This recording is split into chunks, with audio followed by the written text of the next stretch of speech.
कि मालती चौहान का मौत दम घुटने के कारण हुआ था।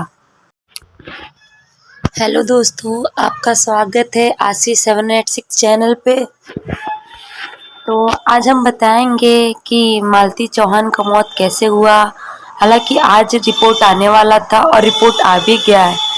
तो जैसा कि गोरखपुरिया भौजी ने और राधा राज गोरखपुर ने बताया है कि मालती चौहान के पहला रिपोर्ट 2 रिपोर्ट दिखवाता है, एक कच्ची रिपोर्ट एक पक्की रिपोर्ट। वो थाने में जाके पुष्टि होने के बाद पता चलता है। तो हमारी पहली रिपोर्ट में यह आया है कि मालती चौहान का मौत दम घुटने के कारण हुआ था। अब इस बात में कितनी सच्चाई है, ये जब फाइनल रिपोर्ट आएगी तो हमें पता चलेगी। बट हमें ये लगता है कि विष्णुराज ने मालती चौहान को मारा है। हालांकि जब आप एक जैसा कि आप सभी जानते होंगे, आजकल एक फोटो वायरल हो रहा है जिसमें मालती चौहान की डेड बॉडी स्टूडियो में रखी गई है और उनके फांसी का फंदा दूसरे रूम में लग रहा है और उनकी डेड बॉडी कहीं और पाई जाती है। इस तमाम चल रहे विवादों पे मालती चौहान के पिता ने प्रशासन से गुजारिश की है कि इस मामले को सीबीआई जांच में दे देनी चाहिए ताकि वो अच्छे से अच्छे जांच कर सके और कातिल का पता लगा सके। और यहाँ पे देखो गोरखपुरिया भौजी इस मामले को लेके काफी चर्चित में है। वो मालती चौहान के बेटे का, उनके पापा का, उनकी फैमिली का बहुत मदद कर रही हैं। लेकिन लोग मालती चौहान के केस को दबाने के लिए गोरखपुरिया भौजी को लगातार ट्रोल कर रहे हैं, उनके बारे में गलत बोल रहे हैं, जबकि ऐसा नहीं है। गोरखपुरिया भौजी हर किसी का मदद करती हैं। ऐसे ही नहीं, उन्होंने मालती चौहान के दम होनी चाहिए किसी का हेल्प करने के लिए। तमाम इतना अब क्या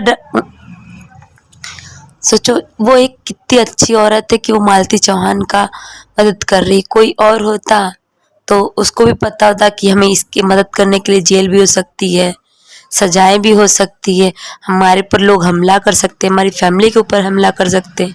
फिर भी इन सब चीज़ों के बावजूद भी गोरखपुरिया भौजी ने मालती और मालती के परिवार वालों का साथ कभी नहीं छोड़ा।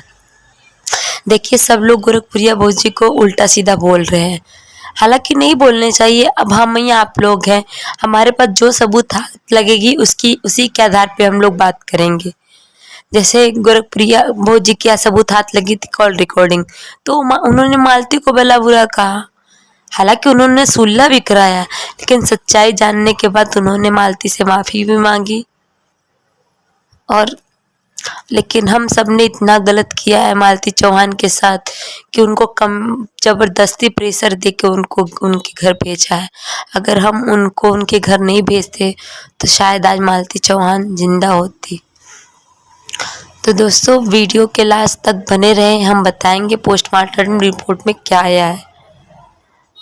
दोस्तों, जहाँ तक सूत्रों से, गुप्त खबरों से हमें ये पता चल रहा है कि पुलिस इस केस को दबाने की कोशिश कर रही है, इसलिए पोस्टमार्टम रिपोर्ट में बहुत डिले हो रहा है। तो दोस्तों, आप इतना ट्विटर पे ट्वीट करो, फेसबुक पे वायरल करो कि ये जो पुलिस वाले हम मालती चौहान का केस को दबाए नहीं और उसका क्या राज है उसकी जांच करे अच्छे से अच्छे और उसको बाहर लाए कि असली कातिल कौन है। यहाँ पे लोग जो इतने अच्छे राहुल, अर्जुन, ये सब क्यों भाग रहे हैं? जब इन सब का हाथ नहीं है तो उनको आना चाहिए, जवाब देना चाहिए। सिर्फ विष्णुराज को ही जेल में क्यों डाले? कातिल तो तीनों है ना। हम ये नहीं कह रहे कि विष्णुराज सच्चा है, वो भी गलत है। बिल्कुल, कोई भी अपनी पत्नी का पर्सनल कॉल रिकॉर्डिंग ऐसे कैसे वायरल कर सकता है? पहले अपनी पत्नी को बोलना चाहिए, समझाना चाहिए, उसके बाद उसके घर वालों को बताना चाहिए।